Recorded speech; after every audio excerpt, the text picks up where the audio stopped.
Halo semuanya, perkenalkan nama saya Loko Amaita Sembiring dari kelas 2A13 dengan NPM 2205030108 Prodi PGSD dari Universitas Quality Medan. Nah, di video kali ini saya akan menjelaskan tentang bahasa dan sastra pada dongeng. Selamat pagi anak-anak. Untuk memulai pelajaran kita hari ini, alangkah baiknya terlebih dahulu kita berdoa menurut agama dan kepercayaan kita masing-masing dulu ya. Doa dimulai. Doa selesai. Nah, materi kita pada hari ini yaitu membahas tentang bahasa dan sastra pada dongeng. Bahasa dan sastra adalah dua bidang yang erat hubungannya. Bahasa merupakan sistem komunikasi yang digunakan oleh manusia untuk menyampaikan ide, gagasan, dan emosi. Sementara sastra adalah karya-karya yang ditulis dalam bentuk tertentu menggunakan bahasa yang indah dan bermakna. Jenis-jenis yang termasuk ke dalam sastra yaitu puisi, cerpen, novel, dan dongeng.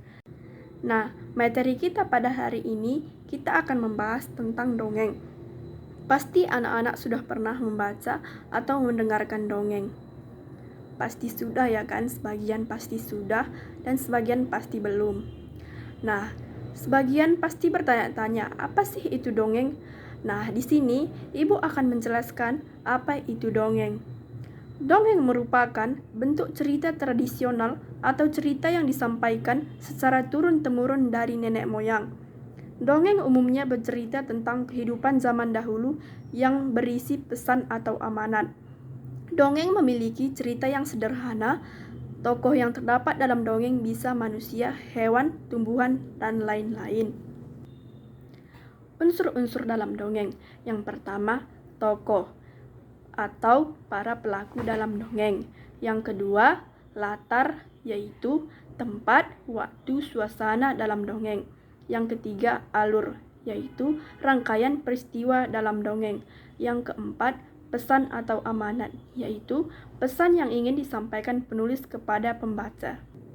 Karakter tokoh dalam dongeng ada 3. Yang pertama, protagonis, yaitu tokoh berwatak baik. Yang kedua, antagonis, yaitu tokoh berwatak jahat atau buruk.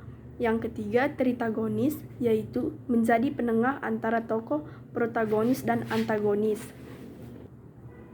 Jenis-jenis dongeng. Yang pertama, fabel.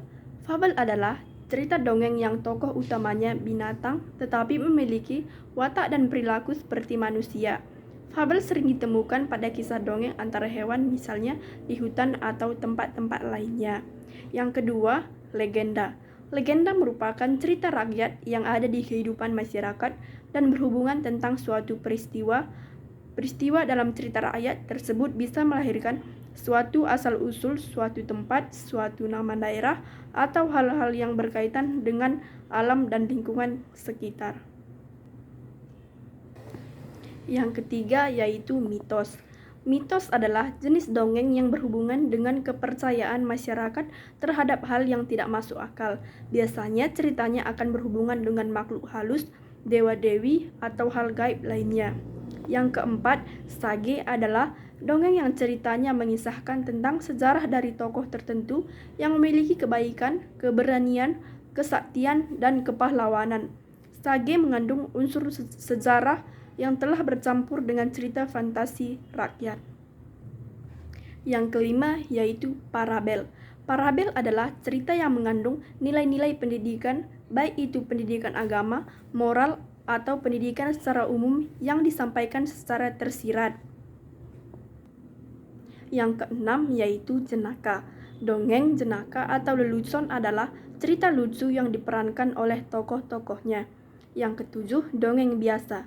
Selain jenis-jenis di atas, ada juga dongeng biasanya yang umumnya diceritakan. Dongeng ini memuat cerita suka duka dan impian seseorang.